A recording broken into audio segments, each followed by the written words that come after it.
Hey guys, Visual Gold here, and I'm going to be showing you guys how to make a pretty cool logo in Photoshop. So, all we're going to do here is we're going to start off with the Apple logo, and I'm just going to show you how to make just if you have your own company logo or your own logo for your own business or whatnot, just how to add a cool effect to it. So what I've done is I found a picture of Cristiano Ronaldo, and I just placed it right here, and I did this ahead of time, so I didn't have to go through all of it with you because it'll take a decent amount of time. What you do is to start off, you're gonna get a picture that you like. Does not have to be this. It could be anything. You're gonna get out your pen tool. You can hit P to go to the pen tool, and then you're just going to carefully outline his whole body. And then once you've outlined his whole body, so I'll just pretend like this is it. You're gonna come back to the start. You're gonna right click, hit Make Selection, hit OK, and then you're gonna go to the rectangular marquee tool. You can hit M. You're gonna right click in here and hit Layer via Copy. I'm sorry. And I'm just gonna bring another layer. I'm just gonna delete that though. So I've done this ahead of time. Let me come back out. Fit screen. I've done this ahead of time, and this is what it looks like. Here, I'll do all this. This is what he looks like ahead of time, and because it was a little kind of sharp and pointy on the edges, I just added a little bit of a stroke. I just did a little bit there. You don't have to though, whatever's fine. So here's what we're going to do. We're going to have the picture of Cristiano Ronaldo with the background in it, and we're going to right click, create clipping mask. So you can see, oh wow, you can kind of see some of them, but where's the rest of them? So here's where the rest comes in. Now we're going to make sure this is visible, and now you can see more of them. So what I'm going to do is I'm going to come to the eraser tool, and I'm just going to erase this extra part right here. So now it kind of gives it a 3D effect. You can still see the Apple logo and see what it is, but it gives it like a 3D effect. And to make this kind of cooler, we're going to add, that's not the greatest, but we'll put it to 1. Let's see if we can do something better. Let's try an outer glow. Oops. An outer glow. We're going to change this to white and opacity right here, and we're just going to keep it there, and then we're going to add a drop shadow, keep the distance at 0, so then we'll just mess with the spread and whatnot to make it look better, like so. So there we have that part, and this part is pretty much done. And what we're going to do to our background is we're going to double click, oops, we got to hit that lock button, my bad guys, to unlock it. Now we're going to double click, go to gradient overlay, change the style from linear to radial. We're going to hit reverse. We're going to make sure the scale is all the way up, and then we're going to change the opacity, and we're going to put it down to somewhere around like 60-ish, and just going to give it a cool grayish background. Now what we're going to do is we are going to click on the apple. We're going to hold shift, click on layer 1 copy on the top here, and we're going to hit Command E. And what that's going to do is that's going to make it one thing, and now we can move it and it'll all stay together. So now that we have it here, we can put it up in the center right here. And we're going to go through a couple things, and I'm going to show you guys how to do an RGB split. And RGB stands for red, green, and blue, and it gives it a 3D kind of cool effect. You're going to hit Command J, which is going to make a copy, and then on the top copy, you're going to change right here where it says normal. You're going to go down to where it says screen. And it's going to change a little bit, but that's alright. And we're going to hit Command L and making sure we're on the top copy. And we're going to change the channel from RGB to red. And we're going to change this little slider thing, and we're going to put it all the way down. And it gives it a blue tint, right? So now we're going to come to the layer 1 copy, the first layer. Or I guess it's the middle layer in these. We're going to hit Command L, go to the channel, and change it to green. And we're going to change this one all the way down. Move that slider all the way down. Then we're going to change the channel to blue and do the same. Put the slider all the way down. And now what you can see it's kind of done is this, and it's kind of a cool effect. And now we're going to come to this top layer and make sure we're on this tool right here, the top one, or I guess it would be top right or the top one if you're in that mode. And we're going to scoot it over a little bit. And if you see kind of how it creates an RGB like split, and it kind of gives it like a cool 3D effect. So you can do that. I wouldn't do it too much, just a little bit, and it kind of gives it a cool 3D effect. Now what we're going to do is make sure we're on this layer, the top one, hold shift, click that one, and then we're going to hit Command E. Makes it another layer, so now it gives it like this cool, like kind of 3D-ish effect. Then we're going to hit Command J again, and it's going to make another copy. And now these, the 3D effect, the RGB split, that is not a needed thing. That's just an extra little thing to kind of stylize it and make it your own.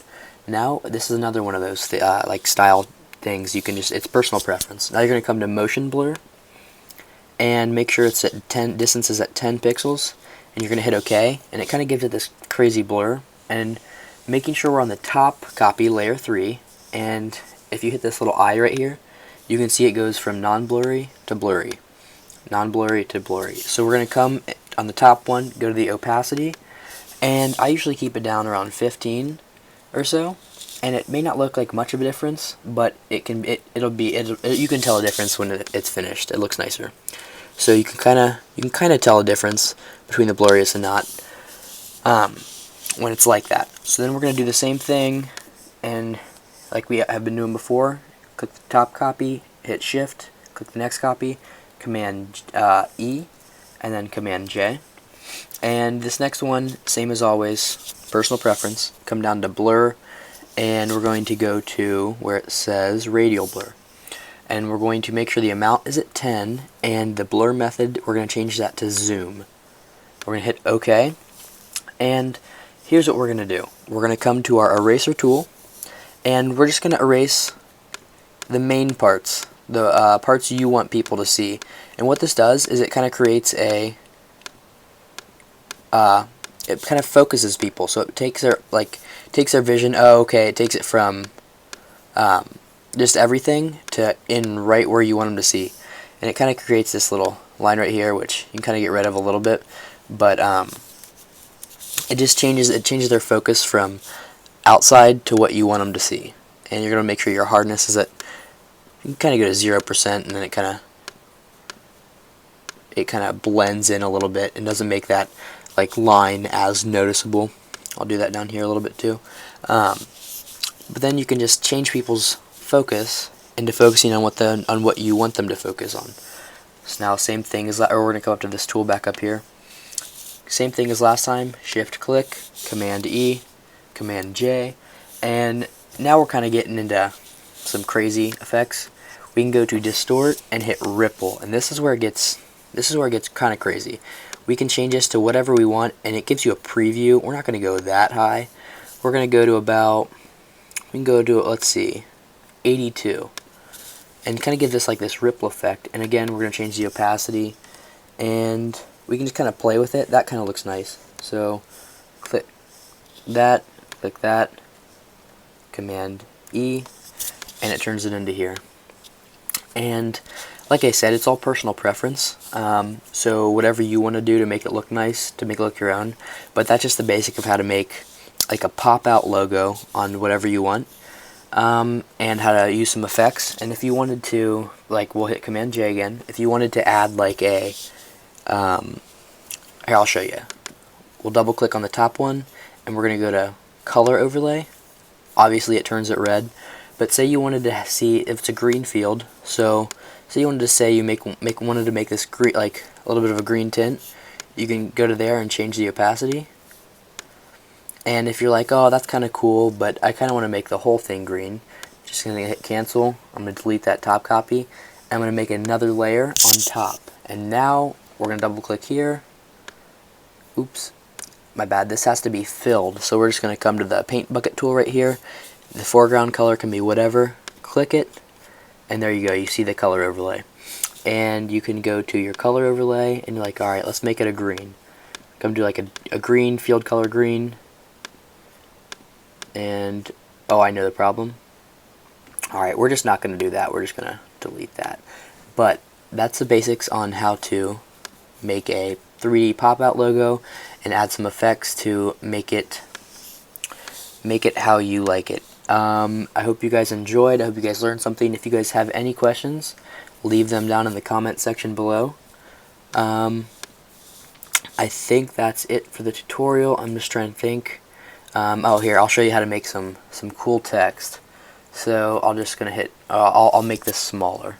So we're gonna hit Shift and make sure we're on transform mode and put it in. And why we hit shift is because when we're not hitting shift, you can hit this button, it'll change it crazy. I'm going to hit Command Z to undo it, but shift, it keeps it in the same proportion, so it can only move up and down like that. So we're just going to move this up top, double click. I'm going to show you how to make some cool text to go along with this. We'll make this a little bit bigger. So we're going to hit the text button, and I like to use this text. I think it's Harabara Mice Demo, and we'll just put Nike, and that's actually pretty big right now. So we're going to click this, and we're going to scale this down, remembering to hit shift when we're doing it so it doesn't come out of proportion. So that's about a good size for it.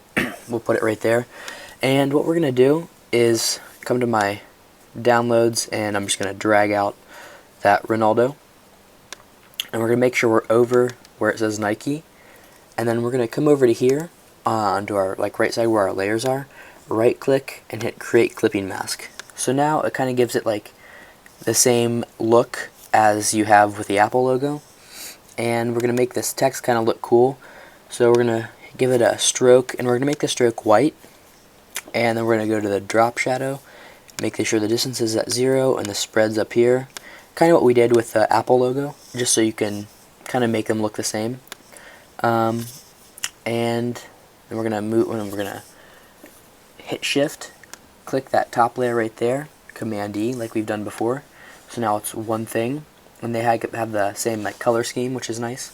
And here's how to give it like a glitchy effect, and this is kind of cool on some texts. We're going to make sure that we are on the rectangular marquee tool. We're going to hit M to go to that, and we're going to make a box.